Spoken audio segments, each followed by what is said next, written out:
Hello' students, আজি লৈছোঁ class 10ৰ social ছায়েন্সৰ পাৰ্ট 2 মহাত্মা গান্ধী আৰু ভাৰতৰ স্বাধীনতা আন্দোলন। এই পাৰ্টটোৰ সম্পূৰ্ণ কুৱেশ্যন এনচাৰ আলোচনা কৰিম। গতিকে আগৰ ভিডিঅ'ত 1 নম্বৰ পাৰ্ট আলোচনা কৰিছোঁ, সেইটো সকলোৱে চাই ল'বা।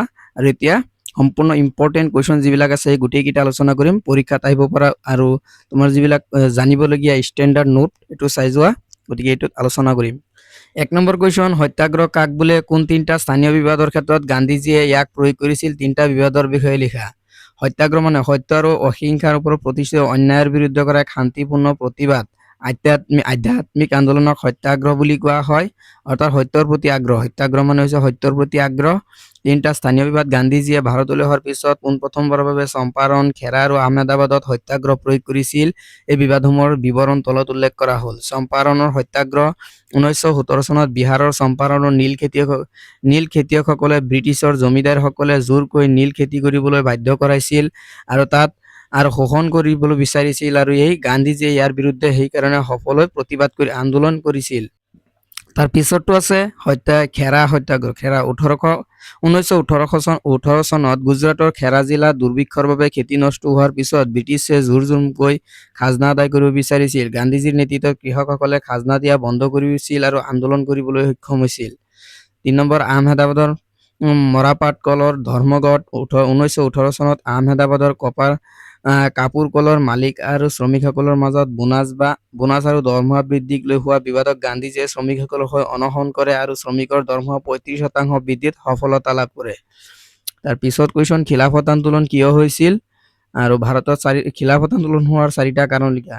প্ৰথম বিশ্বযুদ্ধত তুৰস্কৰ পৰাজয়ৰ পিছত ব্ৰিটিছ চৰকাৰে মুছলমান ধৰ্মগুৰু খলিফাৰ ক্ষমতা আৰু খিলাফত সাম্ৰাজ্য খৰ্ব কৰিব চেষ্টা কৰিছিল। ইয়াৰ প্ৰতিবাদত ভাৰতীয় মুছলমানসকলে খিলাফত আন্দোলন গঢ়ি তুলিছিল।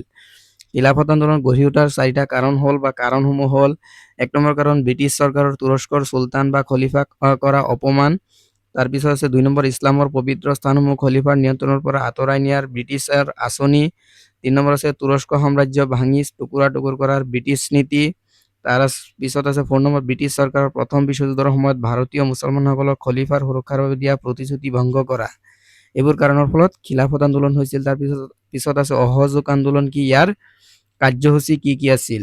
অসহযোগ আন্দোলন কি? 1920 চনত মহাত্মা গান্ধীৰ নেতৃত্বত ব্ৰিটিছ চৰকাৰৰ অন্যায় নীতি, জালিয়ানৱালাবাগৰ হত্যাকাণ্ড আৰু খিলাফত অন্যায়ৰ বিৰুদ্ধে কোনো ধৰণৰ হিংসা আশ্ৰয় নলৈ অহিংসা পদ্ধতিৰে চৰকাৰক অসহযোগ কৰিবলৈ যি আন্দোলন কৰিছিল তাকে অসহযোগ আন্দোলন বুলি কোৱা হৈছিল। চিভিল অসহযোগ আন্দোলন বুলি কোৱা হৈছিল।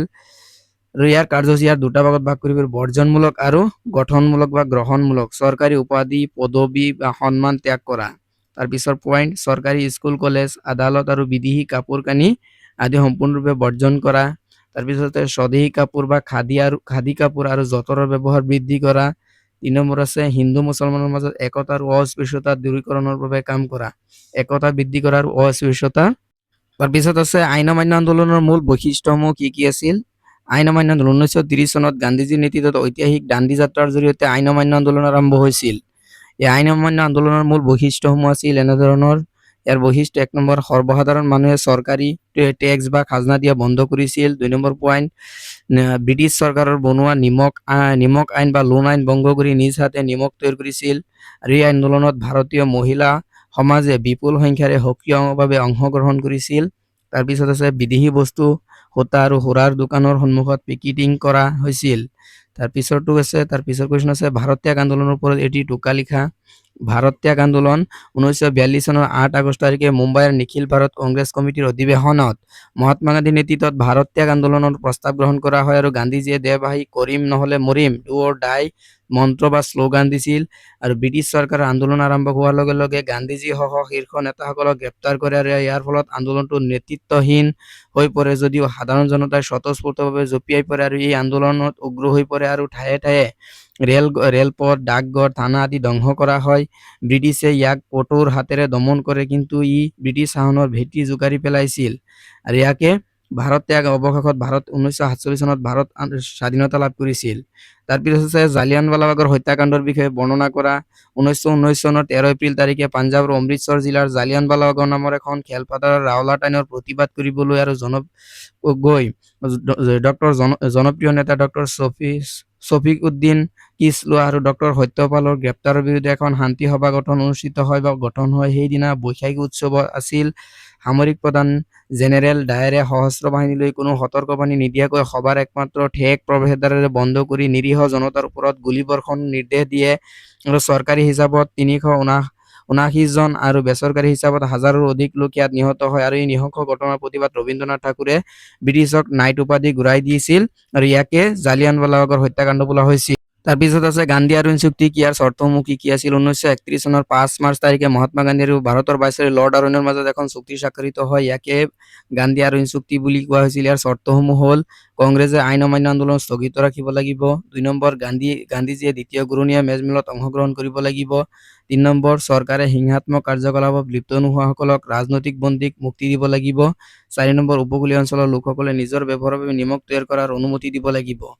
তাৰপিছত আছে 8 নম্বৰ, দাণ্ডী যাত্ৰা কি। ব্ৰিটিছ চৰকাৰৰ নিমখ আইনৰ ওপৰত লগোৱা বা প্ৰতিবাদত 1930 চনত 12 মাৰ্চ তাৰিখে মহাত্মা গান্ধীয়ে নিজৰ 78 গৰাকী সতীৰ্থক লৈ সবৰমতী আশ্ৰমৰ পৰা গুজৰাটৰ সাগৰ পাৰ দাণ্ডী নামৰ ঠাইডোখৰলৈ 24 দিনীয়া খোজকঢ়া বা যাত্ৰা কৰিছিল। তাকে দাণ্ডী যাত্ৰা বোলা হৈছিল। 6 এপ্ৰিল তাৰিখে গান্ধীজীয়ে দাণ্ডীত উপস্থিত হৈছিলগৈ আৰু ব্ৰিটিছৰ লোনাইন ভংগ কৰিছিল। ভাৰত বিভাজনৰ 2টা কাৰণ, মুছলিম লীগৰ দ্বিজাতি তত্ত্ব, ৰিয়াত এবং মুছলিম মহম্মদ আলী জিন্নাই দ্বিজাতি তত্ত্ব আগবঢ়াইছিল আৰু ব্ৰিটিছ চৰকাৰৰ ভাগ আৰু শাসন কৰা নীতি, ডিভাইড এণ্ড ৰুল পলিচি, এই 2টা কাৰণত ভাৰত বিভাজন হৈছিল। অসহযোগ আন্দোলনৰ ইতিবাচক আৰু নেতিবাচক দিশসমূহ কি কি উল্লেখ কৰা। ইতিবাচক বা গঠনমূলক দিশ, জাতীয় বিদ্যালয় আৰু বিদ্যাপীঠ যেনে কাশী বিদ্যাপীঠ, জামিয়া মিলিয়া স্থাপন। তাৰপিছত আছে খাদী আৰু যঁতৰৰ প্ৰচলনৰ দ্বাৰা আত্মনিৰ্ভৰশীলতা বৃদ্ধি। তাৰপিছত আছে হিন্দু মুছলমানৰ মাজত একতা স্থাপন কৰা। তাৰপিছত আছে সমাজৰ পৰা অস্পৃশ্যতা বা জাতিভেদ প্ৰথা দূৰ কৰাৰ প্ৰয়াস কৰা। তাৰপিছতটো আছে কুৱেশ্যন নেতিবাচক বা বৰ্জনমূলক। 1 নম্বৰটো আছে চৰকাৰী স্কুল কলেজ আৰু আদালত বৰ্জন কৰা। তাৰ 2 নম্বৰটো আছে ব্ৰিটিছ চৰকাৰে দিয়া খিতাপ বা উপাধি বৰ্জন কৰা বা ত্যাগ কৰা। তাৰপিছত আছে বিদেশী কাপোৰ বা সামগ্ৰী বৰ্জন কৰি জুই লগাই দিয়া। তাৰপিছতটো আছে চৰকাৰী উৎসৱ অনুষ্ঠান বৰ্জন কৰা। তাৰপিছতটো আছে ক্ৰিপছ মিছন কি আছিল, কিয় বিফল হ'ল, ক্ৰিপছ মিছন কি আছিল। দ্বিতীয় বিশ্বযুদ্ধত ভাৰতীয়সকলৰ সহায় লাভৰ উদ্দেশ্যে ব্ৰিটিছ মন্ত্ৰী চাৰ্লছ ষ্টাফৰ্ড ক্ৰিপছৰ নেতৃত্বত 1942 চনত এক প্ৰতিনিধি দল ভাৰতলৈ আহে। ইয়াকে ক্ৰিপছ মিছন বোলে। ইয়াৰ ব্যৰ্থ হোৱাৰ কাৰণে ক্ৰিপছ মিছনে আগবঢ়োৱা প্ৰস্তাৱ ভাৰতত পুনৰ স্বাধীনতাৰ পৰিৱৰ্তে যুদ্ধৰ পিছত ডমিনিয়নৰ ষ্টাৰ্টছ আংশিক স্বায়ত্তশাসন দিয়াৰ কথা আছিল, যিটো কংগ্ৰেছ আৰু মুছলিম লীগে 2টা দলে প্ৰত্যাখ্যান কৰিছিল আৰু গান্ধীয়ে ইয়াক এখন দেউলীয়া বেংকৰ ভৱিষ্যত তাৰিখৰ চেক বুলি কৈছিল আৰু সেইকাৰণে ক্ৰিপছ মিছন ব্যৰ্থ হৈছিল। তাৰপিছত আছে কেবিনেট মিছন কি, ই কিয় ভাৰতলৈ আহিছিল। কেবিনেট মিছন হ'ল 1946 চনত ব্ৰিটিছ প্ৰধানমন্ত্ৰী লৰ্ড ক্লিমেণ্ট এটলীয়ে ভাৰতৰ হাতলৈ শান্তি আৰু মৰ্যাদাৰ ক্ষমতাৰ হস্তান্তৰৰ উপায় বিচাৰি ব্ৰিটিছ মন্ত্ৰীসভাৰ 3জন সদস্য Patrick Lawrence, Stafford Cripps and lord AB. Alexander এই দল পঠিয়াই আৰু ইয়াকে কেবিনেট মিছন বোলে। ভাৰতৰ বাবে এখন সংবিধান ৰচনা কৰিবলৈ এখন সংবিধান সভা গঠন আৰু ভাৰতীয় নেতাসকলৰ হাতত শাসন ক্ষমতা অৰ্পণ কৰাৰ বাবে। তাৰপিছত আছে যে দ্বিতীয় ঘূৰণীয়া মেজমেল ক'ত আৰু কেতিয়া অনুষ্ঠিত হৈছিল, তাত প্ৰতিনিধিত্ব কৰা ভাৰতীয় কংগ্ৰেছ নেতা কোন আছিল। দ্বিতীয় ঘূৰণীয়া মেজমেল 1931 চনত লণ্ডনত অনুষ্ঠিত হৈছিল। প্ৰতিনিধি নেতা ভাৰতীয় জাতীয় কংগ্ৰেছৰ একমাত্ৰ প্ৰতিনিধি হিচাপে মহাত্মা গান্ধী অংশগ্ৰহণ কৰিছিল আৰু লগত আছিল সৰোজিনী নাইডু। 14 নম্বৰ, নেহৰু প্ৰতিবেদন কি। 1928 চনত ব্ৰিটিছ চৰকাৰৰ চাইমন কমিছনক প্ৰত্যাখ্যান জনাই পণ্ডিত জৱাহৰলাল নেহৰুৰ অধ্যক্ষতাত ভাৰতীয় নেতাসকলে ভাৰতৰ বাবে এখন ভৱিষ্যতৰ সংবিধান ৰচনা কৰাৰ কাৰণে লাহোৰ অধিৱেশন কি আছিল। 1929 চনত জৱাহৰলাল নেহৰুৰ নেতৃত্বত পুৰাণিত লাহোৰত জাতীয় কংগ্ৰেছৰ ঐতিহাসিক অধিৱেশন অনুষ্ঠিত হয়। ইয়াৰ মূল গুৰুত্ব আছিল যে ইয়াত কংগ্ৰেছে প্ৰথমবাৰৰ বাবে পূৰ্ণ স্বৰাজ বা সম্পূৰ্ণ স্বাধীনতাৰ প্ৰস্তাৱ গ্ৰহণ কৰে আৰু তাৰ 1929 চনৰ 26 জানুৱাৰীৰ দিনা ভাৰতৰ প্ৰথম স্বাধীনতা দিৱস হিচাপে উদযাপন কৰাৰ সিদ্ধান্ত লয়। তাৰপিছত আছে যে চাইমন কমিছন কি বা চাইমন আয়োগ কি। 1927 চনত ব্ৰিটিছ চৰকাৰৰ 4জন সদস্য চাইমনৰ নেতৃত্বত 7জনীয়া এটা সাংবিধানিক কমিছন গঠন কৰিবলৈ ভাৰতলৈ পঠিয়াইছিল, যাৰ কাম আছিল ভাৰতৰ শাসন সংস্কাৰ পৰ্যালোচনা কৰা। যিটো কমিছন এজনো ভাৰতীয় সদস্য নাছিল আৰু সেয়ে ভাৰতীয়সকলে ইয়াক বগা কমিছন বুলি কৈছিল। চাইমন গো বেক বুলি ধ্বনি দিছিল। মুছলিম লীগ কি, কেতিয়া গঠন হৈছিল। মুছলিম লীগ হৈছে ব্ৰিটিছ ভাৰতৰ মুছলমানসকলৰ ৰাজনৈতিক স্বাৰ্থ সুৰক্ষাৰ বাবে গঠিত এটা দল। 1906 চনৰ 30 ডিচেম্বৰ তাৰিখে ঢাকাৰ নবাব ছলিমুল্লাহৰ নেতৃত্বত এই দল গঠন কৰা হয় আৰু এই আৰু তাৰপিছত আছে ভাৰত ত্যাগ আন্দোলন কিয় ভাৰত ত্যাগ আন্দোলনক কিয় আগষ্ট বিপ্লৱ বুলি কোৱা হয়? 1942 চনৰ আগষ্ট মাহৰ তাৰিখে মুম্বাইত মহাত্মা গান্ধী নেতৃত্বত এই ঐতিহাসিক আন্দোলনৰ সূচনা হৈছিল আৰু সেই সমগ্ৰ ভাৰতত কঁপাই যোৱা এই গণ বিপ্লৱ আগষ্ট মাহত আৰম্ভ হৈছিল, সেয়ে ইয়াক আগষ্ট বিপ্লৱ বুলিও কোৱা হয়।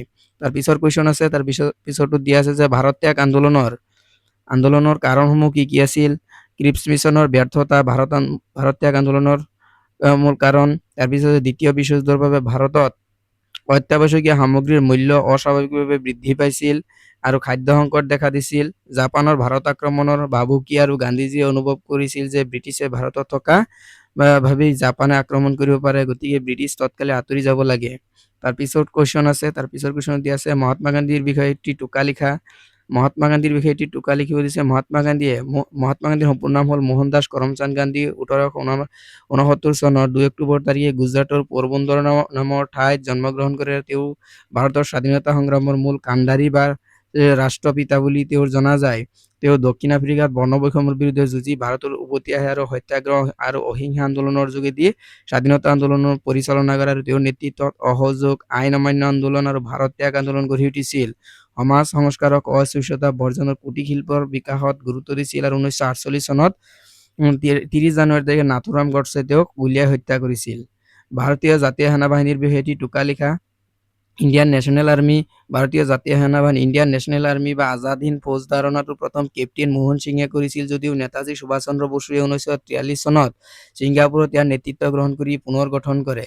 মোক তেজ দিয়া মই তোমালোকক স্বাধীনতা দিম বাণীৰে নেতাজীয়ে সৈনিকসকলক অনুপ্ৰাণিত কৰিছিল আৰু এই বাহিনীয়ে ব্ৰিটিছৰ বিৰুদ্ধে সহস্ৰ সংগ্ৰাম কৰি ভাৰতৰ মণিপুৰ আৰু কহিমা পৰ্যন্ত সহস্ৰ অভিযান চলাবলৈ সক্ষম হৈছিল। তাৰপিছত 22 নম্বৰ অসহযোগ আন্দোলনৰ কাৰণসমূহ কি কি আছিল? ৰাওলাট আইন ব্ৰিটিছ চৰকাৰে 1919 চনত যিকোনো ব্যক্তিক বিনা বিচাৰে কাৰাগাৰত ৰখাৰ ক্ষমতা দিয়া কলা আইনৰ প্ৰতিবাদ এটা আইন প্ৰৱৰ্তন কৰি ইয়াকে ৰাওলাট আইন। জালিয়ানৱালাবাগৰ হত্যাকাণ্ড 1919 চনত নিৰীহ ভাৰতীয়ৰ ওপৰত কৰা গুলী বৰ্ষণ আৰু ন্যায় বিচাৰি আন্দোলন হৈছিল। খিলাফত আন্দোলনত ব্ৰিটিছ চৰকাৰে মুছলমানসকলৰ ধৰ্মগুৰু খলিফাক কৰা অপমান আৰু অন্যায়ৰ বিৰুদ্ধে হিন্দু মুছলমান একত্ৰিত হৈ প্ৰতিবাদ কৰিছিল। অৰ্থনৈতিক শোষণ প্ৰথম বিশ্বযুদ্ধৰ পিছত চৰম দৰিদ্ৰতা আৰু মূল্যবৃদ্ধিৰ প্ৰতিবাদ হৈছিল। আইন অমান্য আন্দোলন কিয় হৈছিল? মহাত্মা গান্ধীয়ে কিয় আন্দোলন বন্ধ কৰিব লগা হৈছিল? কিয় হৈছিল? ব্ৰিটিছ চৰকাৰে গান্ধীজীৰ 11 দফীয়া দাবী যেনে নিমখ কৰ বাতিল কৰা, মাটিৰ খাজনা কমোৱা আদি প্ৰত্যাখ্যান কৰাৰ বাবে 1930 চনত আন্দোলন আৰম্ভ কৰে। 1931 চনত ভাইচৰয় লৰ্ড আৰোনিৰ সৈতে হোৱা গান্ধী আৰোন চুক্তিৰ চৰ্ত অনুসৰি দ্বিতীয় ঘূৰণীয়া মেজমেলত অংশ ল'ব। তাৰপিছত আছে ৰাওলাট আইন কি? ইয়াৰ চৰ্তসমূহ কি কি আছিল? 1919 চনত ছাৰ ছিডনী ৰাওলাটৰ অধ্যক্ষতাত ব্ৰিটিছ চৰকাৰে ভাৰতৰ বৈপ্লৱিক আন্দোলন দমন কৰিবলৈ এখন কলা আইন পাছ কৰিছিল, ইয়াকে ৰাওলাট আইন বুলি কোৱা হৈছিল। চৰ্ত পুলিচে সন্দেহযুক্ত যিকোনো ব্যক্তিক বিনা ৱাৰেণ্ট বা জাননী নিদিয়াকৈ গ্ৰেপ্তাৰ কৰিব পাৰিব। চৰকাৰী বিৰোধী কাৰ্যকলাপৰ বাবে বিনা বিচাৰে গুপুত বা বিচাৰ 2 বছৰ পৰ্যন্ত ফাটেকত বা জেলত ৰাখিব। বন্দী সপক্ষে কোনো উকিলে আপিল কৰিব নোৱাৰিব আৰু এইখিনি